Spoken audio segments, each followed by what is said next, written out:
Well, ladies and gentlemen, good morning. Welcome to the Council of the Americas and the Americas Society for our first public program of the new year, 2016, here in Washington, a program on Brazil, a look at the country and what 2016 might mean for the country. I can see by the overflow capacity crowd here that clearly this is an issue that's on the mind of a lot of people. Private sector, public sector, media, etc. So we thank all of you for your presence here this morning, for joining us. And I want to give a special thanks as well to those who have tuned in via webcast. Welcome from wherever you are. I understand we have a number of folks tuning in from Brazil and from around the hemisphere. So welcome to you as well for what promises to be a fascinating conversation. We are going to run this program today in two panels. The first focusing more on economics and finance, the second more on domestic political issues and foreign policy.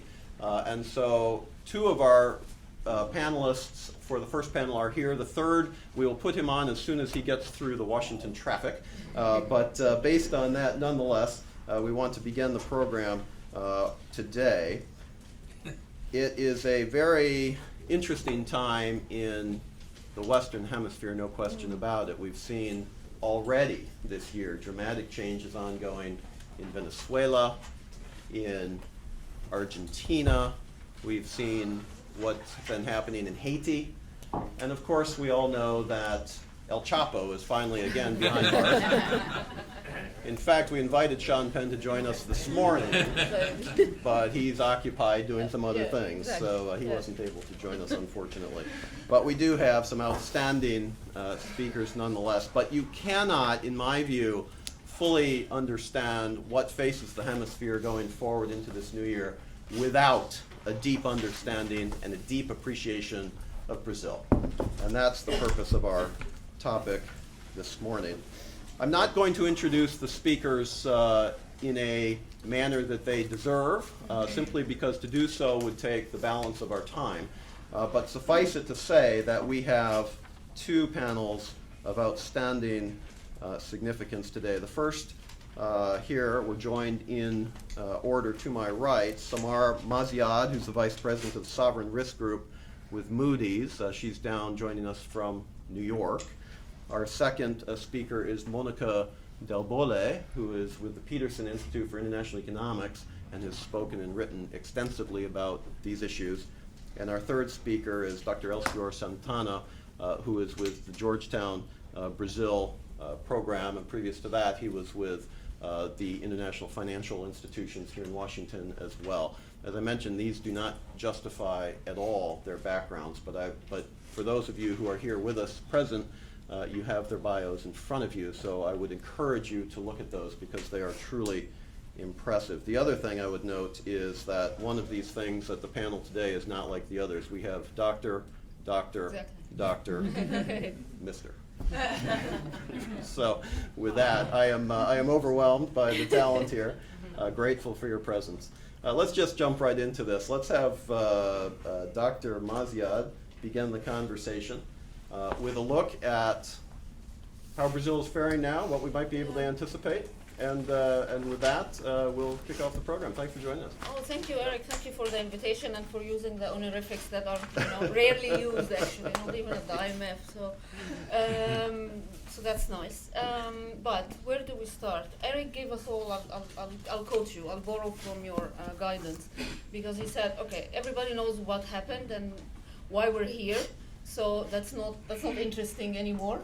The point is to look forward and make predictions." So I'll use that as a guidance without making predictions, though. So it's a very good question. What does 2016 hold? And if I will take a Moody's perspective on that, that's exactly what we're doing right now as we speak, like these weeks. Before Christmas, we put Brazil's rating on review for a possible downgrade, and the drivers for that were, if you will, both backward-looking and forward-looking, because the key issue was, a significant and material and persistent deterioration in debt metrics and growth prospects, and no sign of quick reversal in 2016 and beyond, which was a key assumption that underlied the rating until we put it on review. So that's a key issue. So one, and the second driver was the governability concerns, if you will, and increased complicated political dynamics. So what we're looking at right now during the review period is what the scenarios are and what 2016 holds, and frankly beyond as well, because it's a question of sustainability. Is not one year and is not one number, it's the trends and how those could be reversed and when. So we're very much on board with your view about looking forward. So that's a key question, and to do that we're considering scenarios. So I'll go to your second point that we should cover. What are the scenarios? What 2016 could look like, and from that maybe some key issues or key signposts to look out for, and perhaps opportunities. I had to think hard about that. What the opportunities, but there's always some. So what we look at in 2016 is like, let's say, three possibilities or three scenarios. Same as 2015, more of the same basically, where you have let's say intentions and efforts and announcements and possible measures to put fiscal deficit and to reverse some of the fiscal deterioration, let's say. And the government announced a target of 0.5% as a primary balance for 2016. Okay, but the one possibility that will happen is a repeat of 2016, in the sense that repeat of 2015. Growth continues to disappoint. It makes fiscal consolidation really an uphill battle. The ability, despite effort and best intention, to pass, let's say, one-off measures, if you will, through Congress, the famous CPFM auctions and all of that, more complicated, so it doesn't come about, and then you end up again with a revised framework, right, downwards. So those are on growth and fiscal issues. So that I think is the baseline of most observers, most analysts right now. So the expectations are low, if you will, for 2016. Our baseline is for another contraction of about 3% of GDP in 2016, and probably another primary deficit as well, because of the reasons I mentioned. It's a very challenging environment to do fiscal consolidation, both because of political dynamics and simply because growth is not supported. And we'll leave the political issues aside. So that's one thing. Another scenario is some positive surprises. Things could turn up a little bit. Where would that come from? Two things is that you can talk about, for example, some measures on the structural side. The new Minister of Finance mentioned some, starting to discuss pension reforms and the retirement age and that sort of thing. I think this was not before expected to be, on the table. If that happens, that could be a possible positive, if you will, surprise. And on the monetary side, and on the monetary policy front, you have, let's say, inflation converging, enabling the central bank to lower interest rates. On those two, unfortunately, the inflation trends have been not sustaining a convergence of expectations. So that's maybe takes away a little bit that element of positive surprise that could happen. So less, less confidence on that, let's say, than we were, let's say, 3 months ago when inflation expectations were converging, which is becoming important. Well, could things even go worse? Yeah.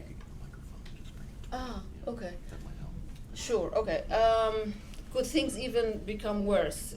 Yes, on a number of areas. I would point to, let's say, confidence, and that's related again to investor confidence, inflation expectations, lower, weaker performance on the fiscal front. That does not help confidence.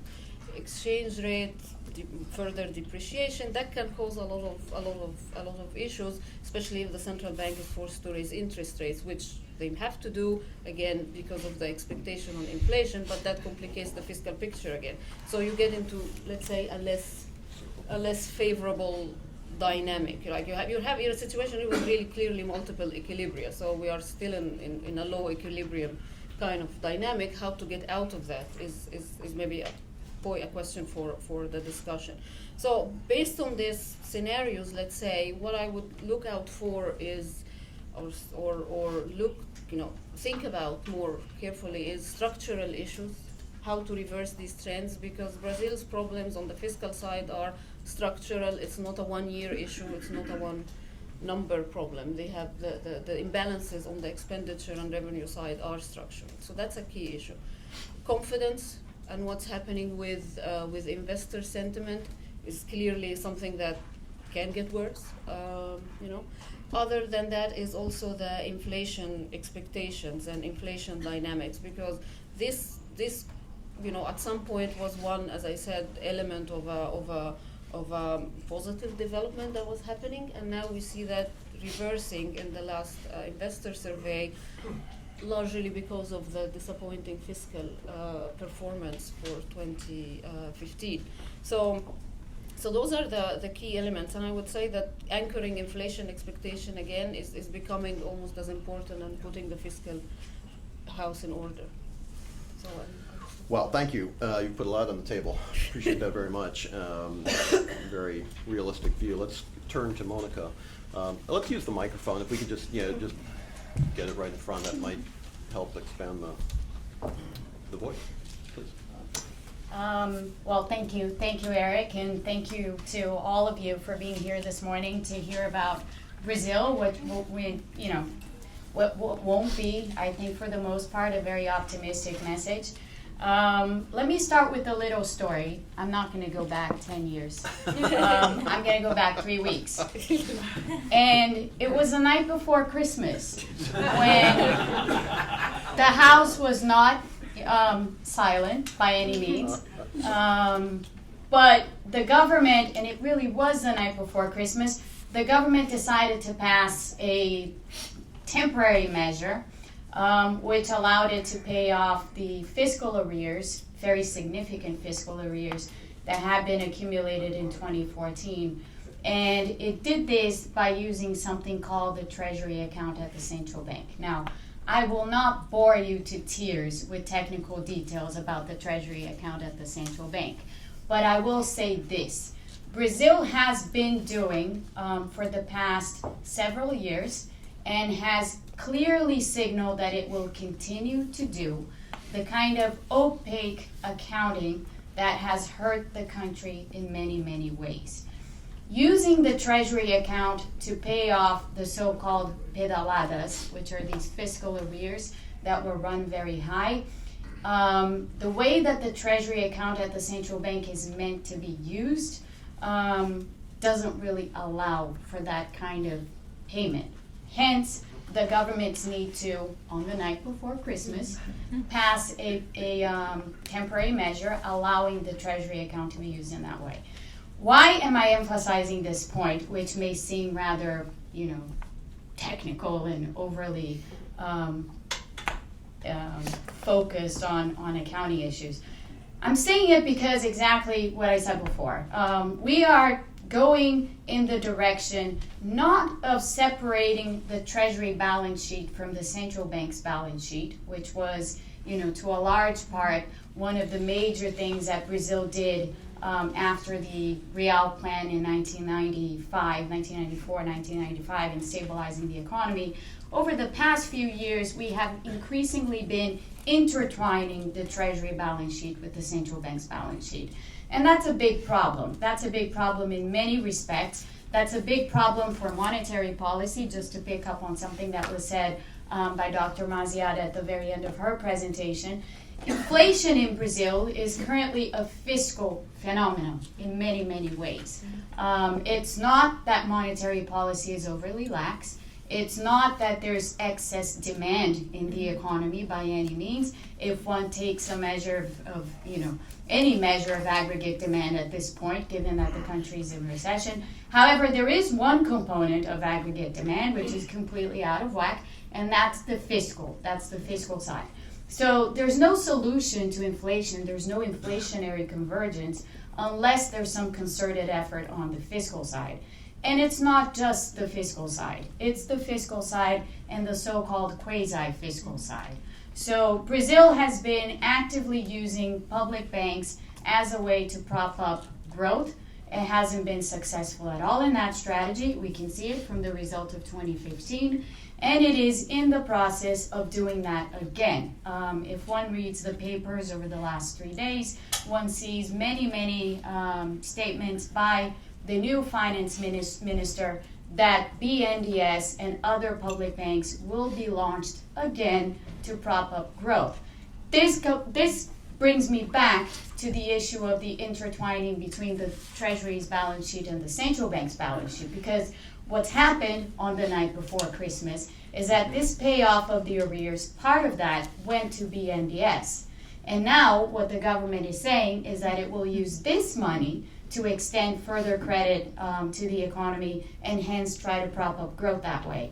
Why do they need to do that? Why do they need to do that fast? They need to do it, and they need to do it fast because for many reasons, including because 2016 is a year of municipal elections in Brazil. I won't get into the politics. There's another panel of experts which is much more into this issue than I am. But obviously the fact that there are elections this year and that PT is very likely to lose some of its strongholds in important urban centers, including Sao Paulo, is an issue. So getting the economy revived and getting some sort of reaction in the economy is very important. There are no instruments left. The only instrument left is really the quasi-fiscal, so the use of the public banks, and this is the direction that the government is going. Now, this is going to make, obviously, a situation that is already in much disarray worse. It's not going to make that situation better, and it's not going to make that situation better in a number of respects. And if we go back to inflation, which is always one of my favorite topics, because I think inflation is the one thing that you can look at that really signals a level of just overall distortions and imbalances that plague the Brazilian economy at the moment. We know that inflation ended 2015 at 10.7%. That's extremely high. That's almost as high as inflation was in 2002. In 2002, inflation was 12%. As most of you here in this room know and remember, 2002 was a very turbulent year for Brazil for many reasons. Brazil did not, however, have a recession that year, and that's important. Brazil did have a recession of close to 4%, most likely in 2015. So we have this horrible result with a very deep recession and yet very high inflation, which basically tells you something, sends you a very clear message about what's going on. I mean, at the end, inflation currently is not responding to what's happening to economic activity. Rather, inflation is responding to A, the imbalances that are underlying the economy. Most of them are fiscal and quasi-fiscal in nature. And B, inflation is also responding to indexation.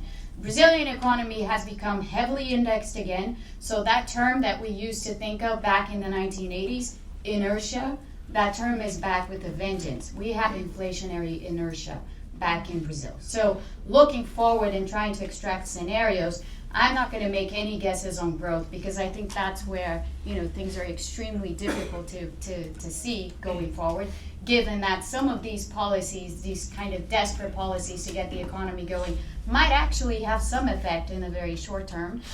They won't be good for the medium term at all, but they could have some effect in the short term, meaning that growth might even turn out better than a lot of analysts and a lot of people are currently expecting. But where I do see that we will have a continuous problem is inflation. I don't see inflation coming down substantially from that 10.7% figure. It might even accelerate if we think about how even more imbalanced the Brazilian economy is likely to become. And at the end of the day, inflation at the moment is the one adjustment variable given the very complicated political environment. Inflation becomes the one adjustment variable that the government can sort of count on. And it's no wonder that markets are already pretty much envisaging this kind of scenario. If one looks at inflation expectations, not just the inflation expectations that come out in the central bank survey, but also the implicit inflation in Brazil. So if one looks at the difference between inflation index bonds and non-index bonds, one sees that going 1 year out, 2 years out, and 3 years out, inflation is currently running at 9%. And it's going up. It's been going up over the last few months. So expectations are completely unanchored. The central bank is in the process of signaling that it's going to restart a rate hiking cycle. I'm very skeptical about what that rate hiking cycle is likely to achieve. If we depart from the premise that the inflationary problem in Brazil is fiscal in nature, then there's very little that the central bank can effectively accomplish by raising interest rates. And there's a question mark as to whether raising interest rates in an environment where the fiscal deficit is already extremely high, the nominal deficit is in double-digit territory. We have reintroduced the concept in Brazil of the operational deficit, which is a concept that you use when interest rates come to a point where they really start to distort the fiscal picture. So you kind of take out or try to take out, the effects of interest rates on the actual results of the fiscal accounts, and try to only account for that part that is actually related to the debt. When you look at that operational concept of the deficit in Brazil, that's close to 4% compared to 2% over the last few years. So it's doubled, and that's a very, very serious and very grave concern.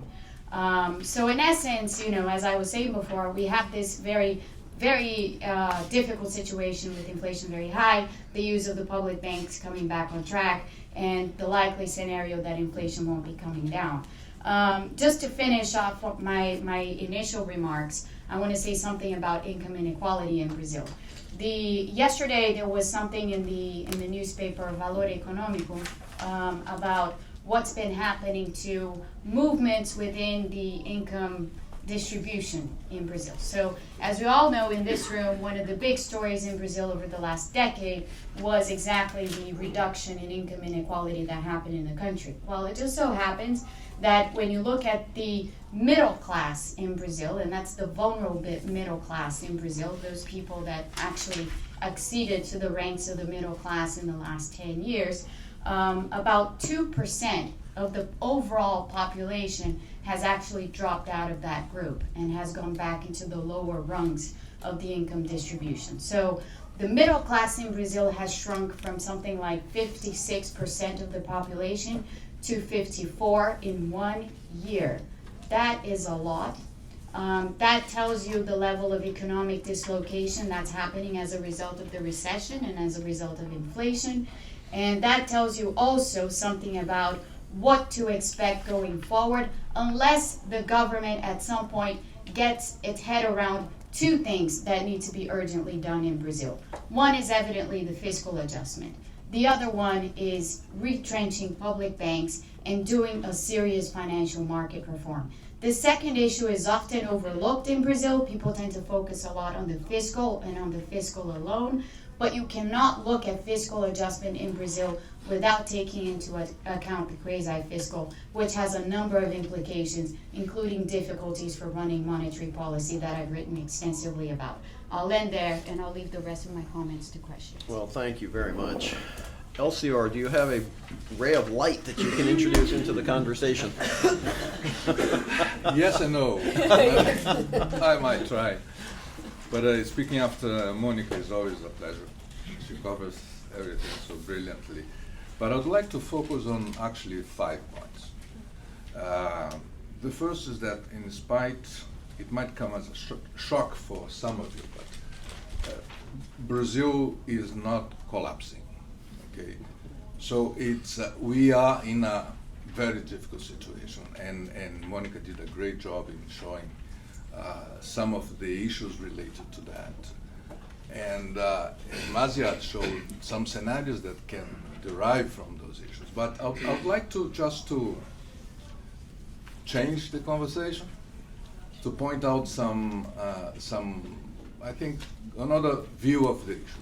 I think that we are in trouble. There's no doubt about this.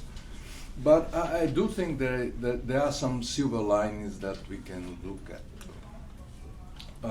And that's a risk. I mean, I'm taking a risk in saying this because the discussion about Brazil has been so polarized. You are either a coxinha, that's a Brazilian expression, which means that you are somebody that hates poor people, or you are petralha, which means that you are for corruption, you don't have anything against corruption, so on and so forth. So I don't take either side. I think that we have to do as Monica is doing. I mean, looking at the data and taking some conclusions from this. Talking about data, I just want to remind you guys that some of the recent data is actually quite good. I mean, in the external sector, we do have a surplus of $18 billion that is far beyond what was expected. Last year was a deficit of $4 billion. The market, and the market is this entity that floats around. I mean, there's a company called Focus that does some research on this. They are projecting a surplus of $33 billion for this year. And it might be the same, it might be otherwise. The number is not important here. The important is the trend. So it means that some of the changes that are already happening, and I refer to the exchange rate, for instance, are having an impact on the balance of payment. Of course, the issue of exchange rate has the other side. It has an impact on inflation. Some of the inflation has to do, definitely is clearly related to some of the fiscal and quasi-fiscal issue, but some of that has to do with the, let's say, recover of some controlled prices that we had before, and some of that had to do with the exchange rate. So exchange rate was used at some point as a way of controlling inflation, and I think this is gone. This is no longer possible to do it. So I think that the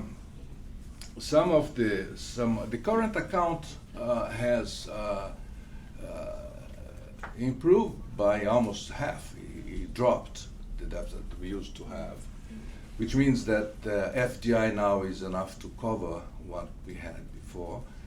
And FDI still has diminished, but is still at, I think, $56 billion. And if you look at FDI in most emerging countries, and particularly in South America, this is not something specific to Brazil, but it's more general. And I think actually it surprised me that Brazil is holding on to that level of FDI. But my pessimism. Let me go back to the pessimist side. My pessimism has a bit to do with the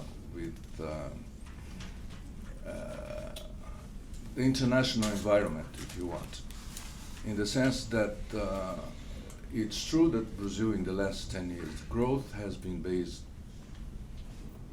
essentially in consumption and commodity exports. And this is no longer feasible. We have to find another way of growing, most likely based on investment, and this has to do with reviewing how the private sector fits into the equation. There are some good signs, at least verbally, that the government is considering increasing the space for the participation of the private sectors. There has been a new position, not so new, but in the last 6 months, maybe 8 months, a new position in terms of concessions, in terms of how the private sector can play that game. My optimism, let's say, it's it's actually based on something that we talked very little about, or that we got confused about. Institutions, as we all know, institutions are very important for development, are crucial for development. And I think that that's one area where Brazil has really improved. We look at Brazil, we see corruption, we see this and we see that, and it's a scandal, it's very bad. But the reason that's happening is actually because the institutions are in very good shape. I mean, in some of the countries that I'm not going to mention here, but corruption continues to happen, and nevertheless, there is no follow-up. You don't have the president of a big bank going to jail. You don't have the president, the biggest construction company, going to jail. You don't have the president of the government party going to jail. So we can look at that and say, well, the situation is very bad. I would say the other way around. I think the situation is very good when you have the president of the government's party going to jail, where the president of the biggest construction company going to jail. It means that the people are being held accountable. And that, I think, it changed the discussion, not now, not in the short term, but in the medium and long term. So I think that that makes me very optimistic about this. We have a short-term issue, economically and politically, that's very difficult. And part of the difficulty is that we tend to frame this discussion in a very short-term issue. I think the issue is a bit more complicated. We have a tendency to look at things and consider that the solutions depend on political will or depends on the correct macroeconomic prescription. It's a bit more complicated than that, in the sense that we had a constitution in 1988, which was actually a pact, social, political, economic pact, after 20 years of military dictatorship. The question that we are referring as a fiscal question, and there is a problem in the fiscal side, goes beyond the best economic prescription. It has to do what is the pact that the country needs, if it needs. And I'm not going to expand on this because we have another panel on this thing. But we have to keep in mind that the fiscal discussion is both, it can be put in the terms of, does the Constitution of 1988 fit into the budget? Should we make it fit into the budget? Or should we adjust the budget to fit the Constitution? That's the discussion. So, and that's the difficulty that we have, because beyond the short term, there is a decision that has to be made in order to solve some of those fiscal issues. I think that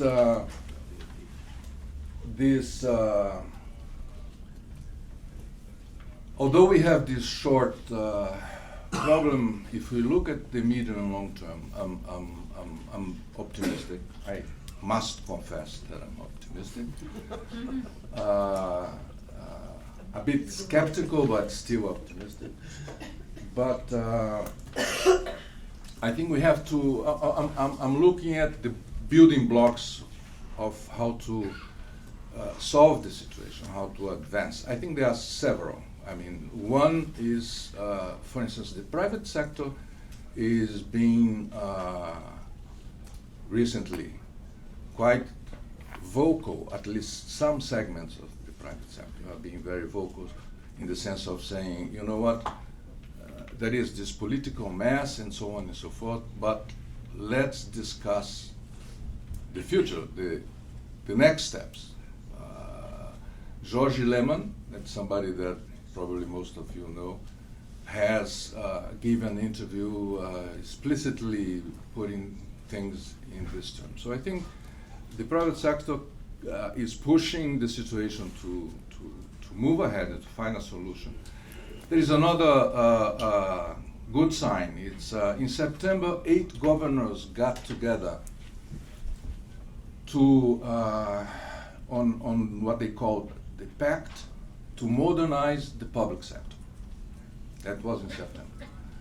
In December, those 8 governors, they became 18, with all the major states in Brazil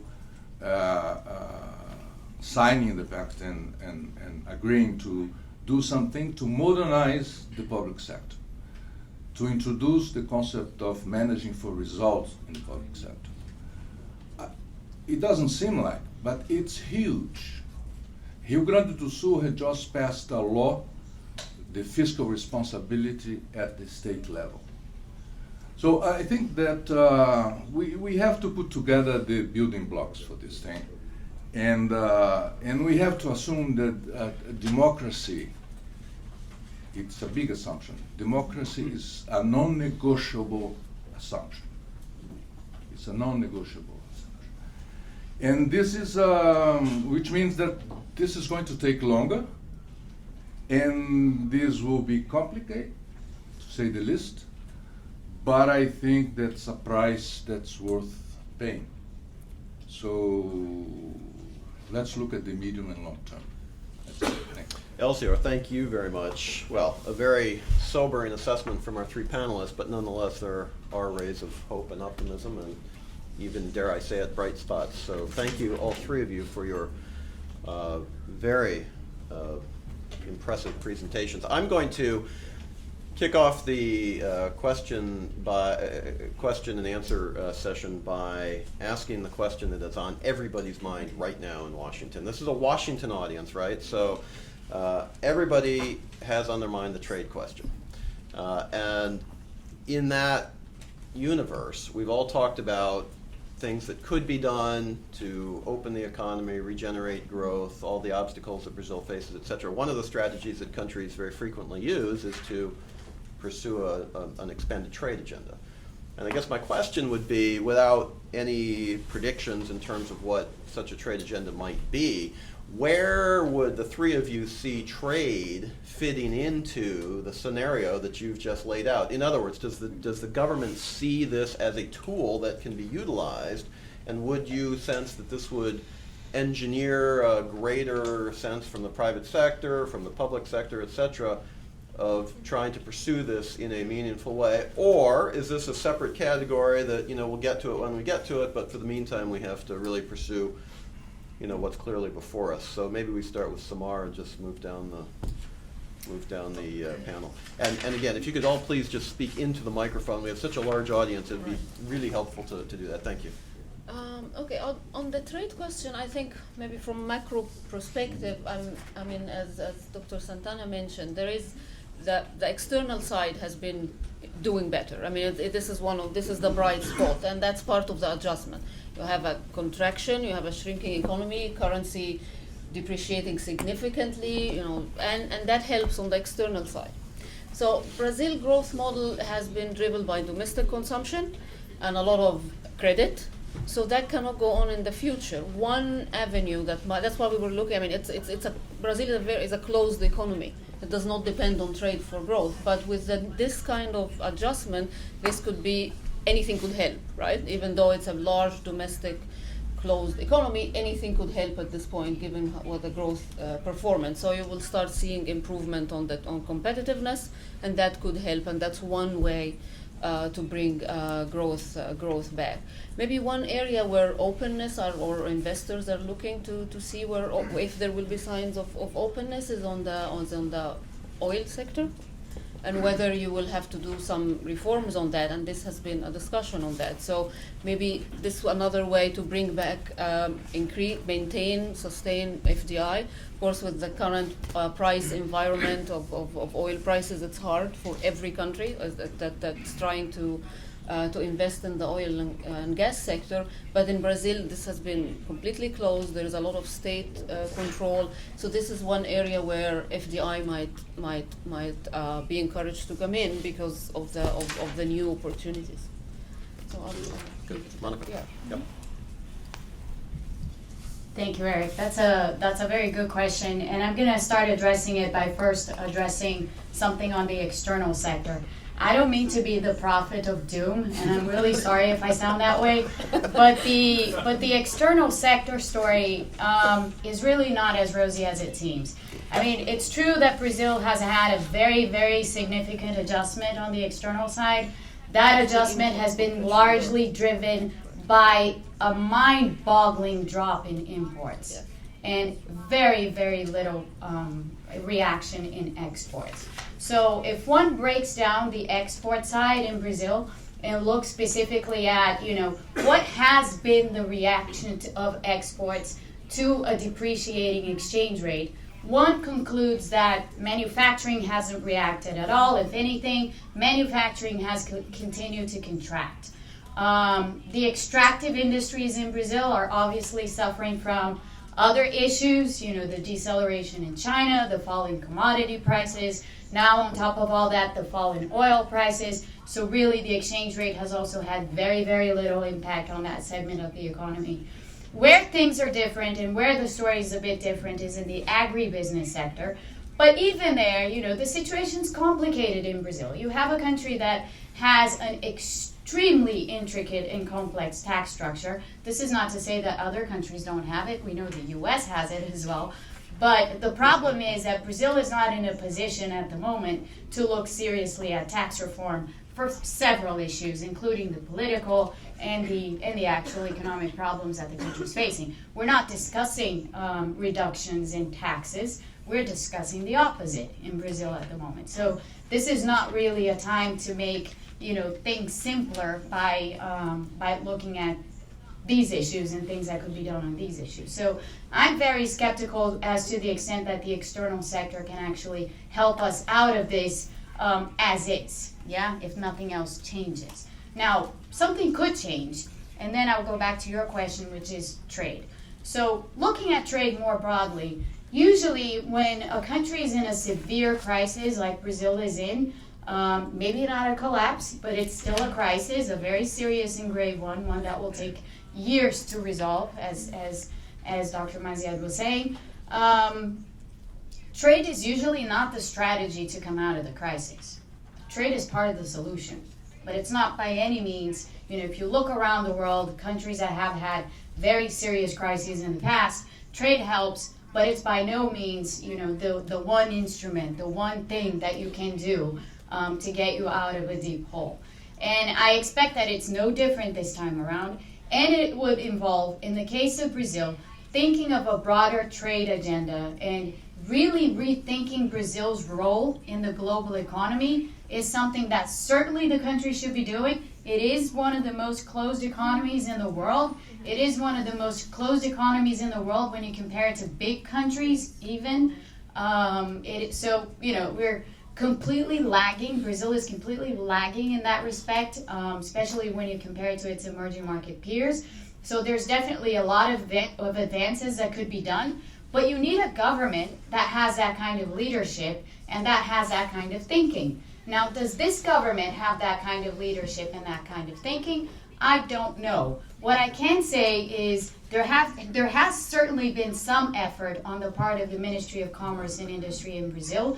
I was also reading in the paper that he has traveled, Mr. Armando Monteiro has traveled in the past 12 months much more extensively than the president herself did in her first 4 years in office. So that signals something. But what exactly does it signal? I don't know, because for that we would need to see a strategy. We would need to see the government speaking concertedly about, free trade agreements, about actively engaging in free trade agreements with several countries, the U.S. being the most important of these countries for obvious reasons. And yet, Brazil is completely out of this trade agenda. Brazil has not been involved at any point in time in TPP discussions. Brazil is totally out of that discussion. In fact, it was very revealing to me when a few months ago, when TPP was actually, when the negotiations came to a positive conclusion, I got a number of calls from Brazilian entrepreneurs and people in the corporate sector asking me what TPP was. You know, this is something that had been under discussion for years, and you have people in Brazil who are completely unknowledgeable of it. So that tells you the extent to which, you know, trade as an issue, as a strategy, as something that could help the country, it really hasn't sunk in. The silver lining to that, obviously, is that at some point it will sink in, but that could take a long time. So Thank you very much. Elcior, a quick comment on that, and then we'll go to the assembled folks. Yeah, 2 quick points. I think it's true. I mean, the good result on the commercial side result from the fact that you have a contraction of 14% of the exports, and you have a contraction of 24% of imports. That's the reason. What's more worrisome is that the contraction on the import side had a lot to do with capital goods and with some, let's say, inputs, some elements that are crucial for the growth at the medium term. So it's a mixed blessing, although there is something there that let's hope it continues to improve.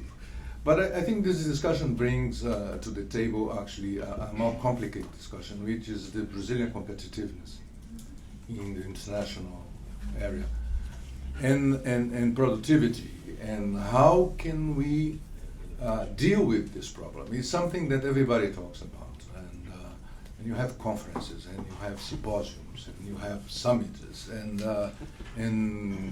we're still at the same point. So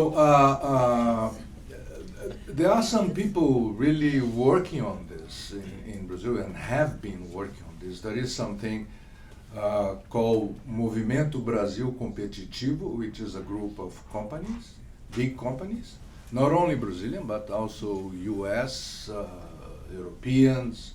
You have all the big guys, you have Microsoft, you have GE, and so on and so forth. And they have been working the last 15 years in the issue of competitiveness. And actually they have come up with a very interesting, and I think that's important, discussion, which goes back to some of my previous points, but anyway. They have come to the conclusion that competitiveness and all that stuff, you have to look at from 2 points of view. And that's sort of illustrated by what happened last year in June. Last year in June, in Porto de Santos, which is the largest port for soybeans, there was a line of trucks filled with soybeans, ready to be shipped, and that line was longer than 5 kilometers. And it was taking 3 weeks to actually get the soybeans to the ships. Until a Chinese minister said, you know what, we like Brazil very much. Your soy has a very good price, but we cannot keep waiting for weeks. And so since then, things have changed a little bit. What I'm referring to is that competitiveness has 2 legs.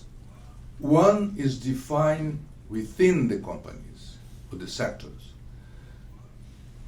The other is defined outside the door of the companies. You can be very competitive. Brazil is very, very, very competitive in terms of soybeans. But if you don't have roads, you don't have ports, if you don't have infrastructure, forget it. You're not going to compete anywhere. Your trade expectation won't go very far. So that brings us back to the other discussion, which is what's the role of the state what is the fiscal situation that we need? Where should we put our money, and with what consequences? Thank you.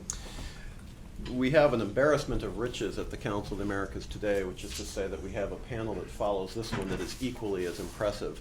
And we just don't have a whole lot of time left for this one, and I apologize because this is such a rich conversation, and I have about 10 questions for each of you that I'd like to follow up with.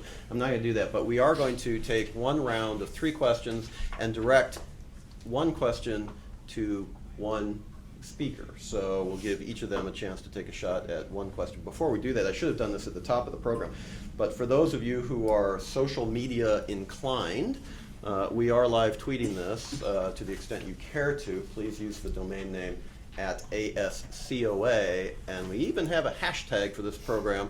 The hashtag is PanoramaBR. So for those of you who are abroad, PanoramaBR. And we look forward to reading what you have to say about this program as well. Let's take a round of 3 questions to the extent that there are some. We'll go, well, actually, Ambassador, I'm going to save you to last because you're always the most provocative. So let's go to,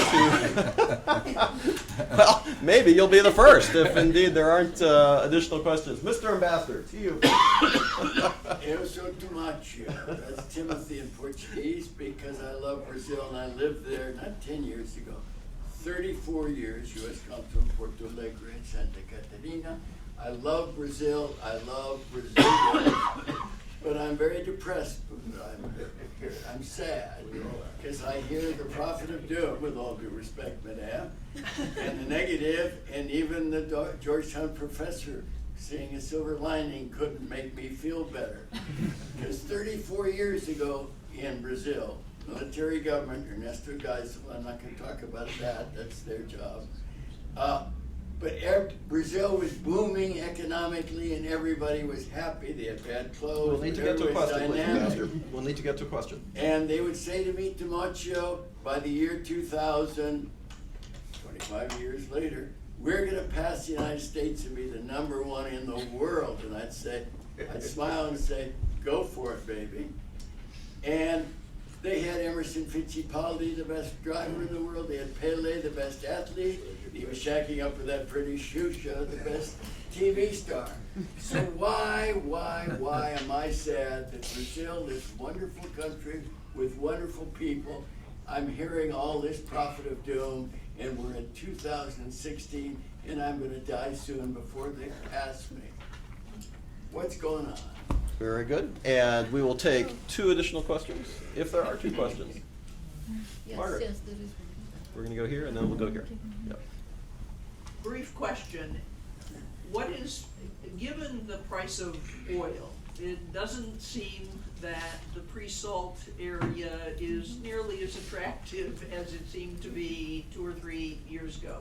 What is being said in Brazil about prospects in the oil sector as a contribution to this recovery? Thank you. Key question, and Maritza. With regards to trade, one of the things that Dr. Santana was talking about in UL, it's institutional reform. And, with regards to trade, what we're seeing is on a daily basis, customs strikes. So what is the government doing, to improve that situation? Since trade is about one of those positive aspects that we can count on, hopefully.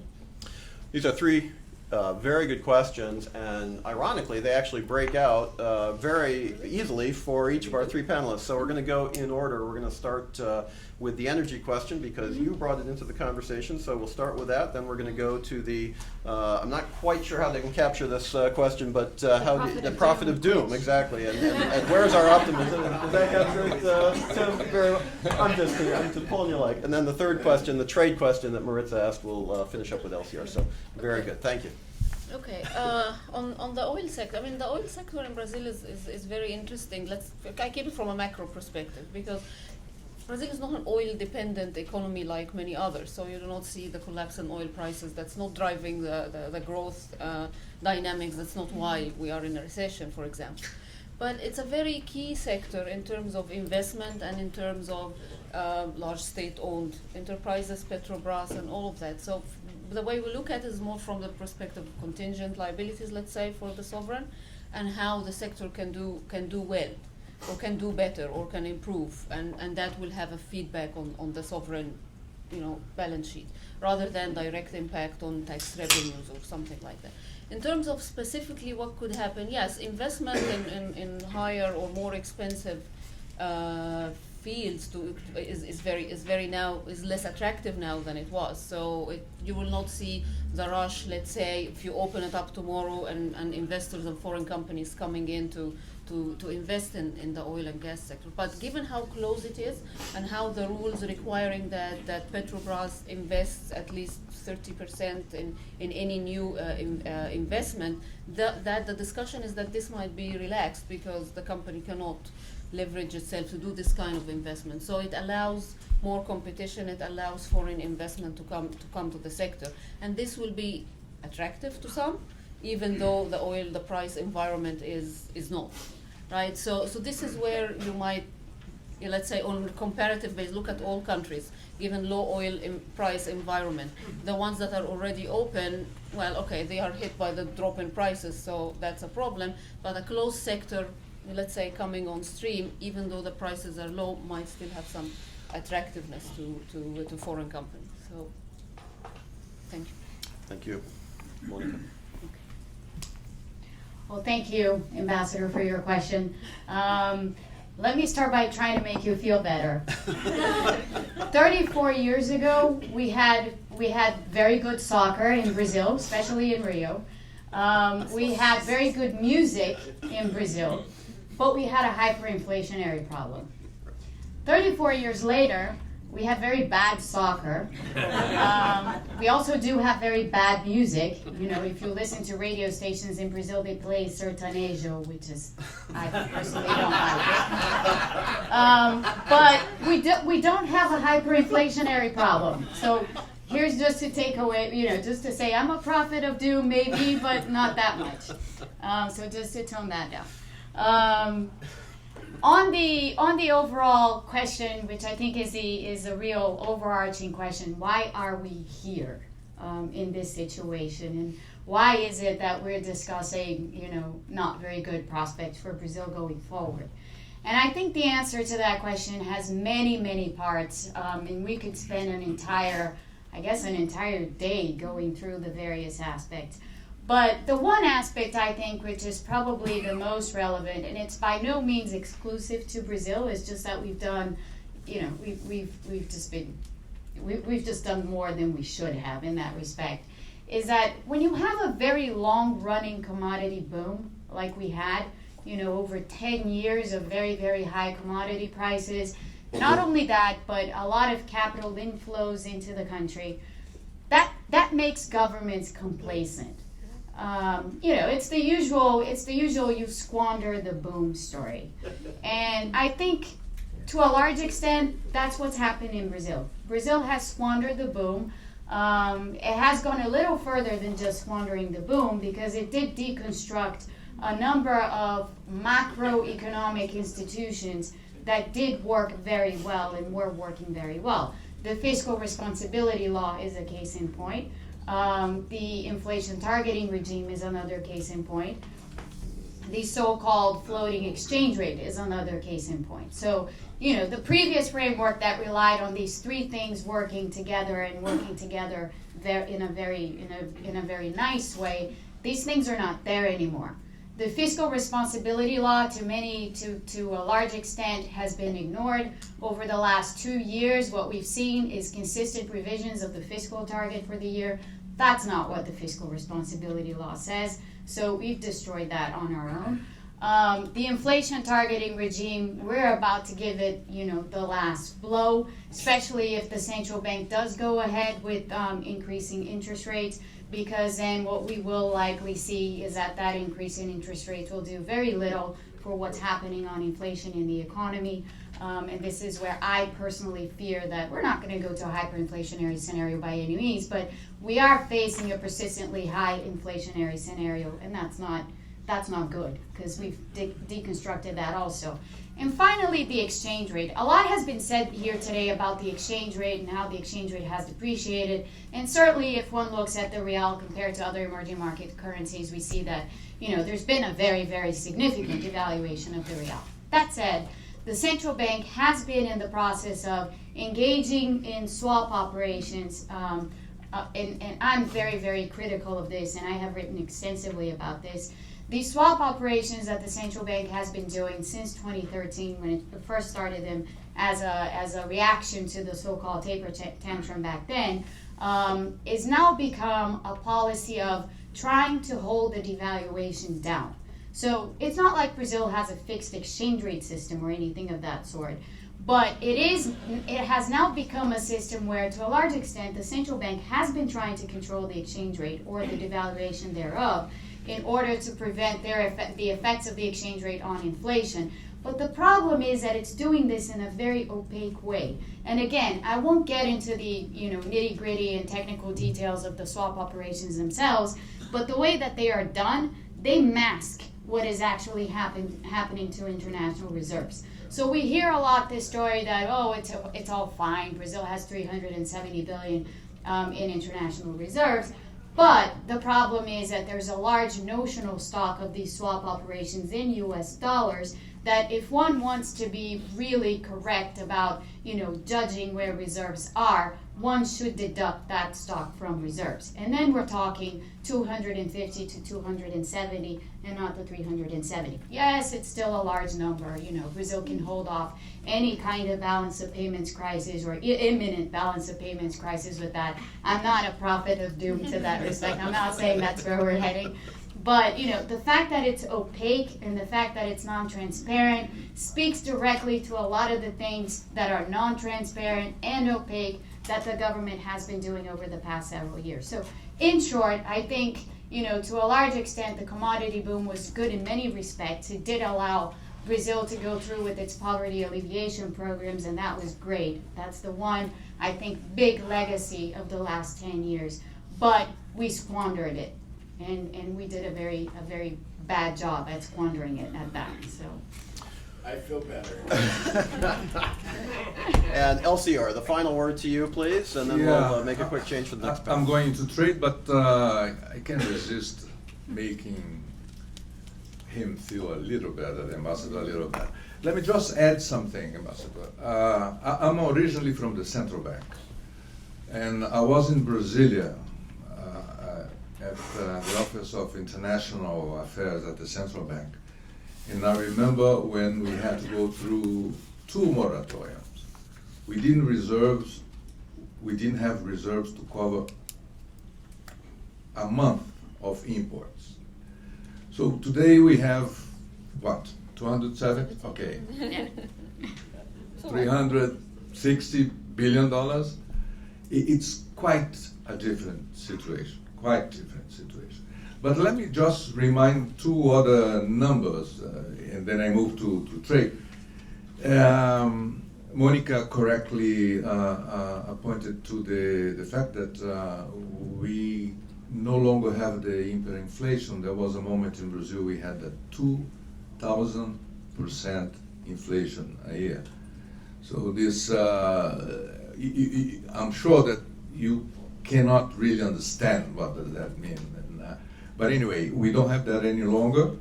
And although we are still, the trend is not very good, but it's still,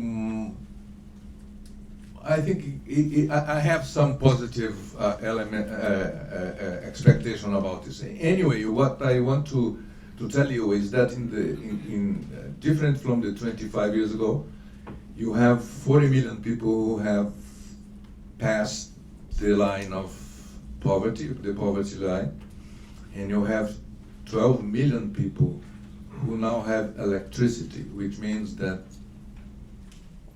you have moved 12 million people from the 19th century to the 21st century. I mean, among other things, but there are some good things happening, actually. Trade. We have a problem in Brazil. We have many problems, but anyway. In terms of trade and the issue of competitiveness, we do have, and the Minister of Development is traveling a lot, that's true. And I think the idea is to put together, again, the building blocks to design something slightly different, since the growth model based on consumption and export of commodities is no longer sustainable. Brazil definitely needs to integrate with global chains, and I think some areas in the government have some idea and have started to move in that direction. The discussion, the interaction with the private sector on those discussions has improved, and I think that this is an area where we definitely need to have the private sector involved. Otherwise, it's very difficult. No complaints to our friends, diplomats' friends, but the private sector can bring some input to the table. So I think the global chain is an important part of this thing, and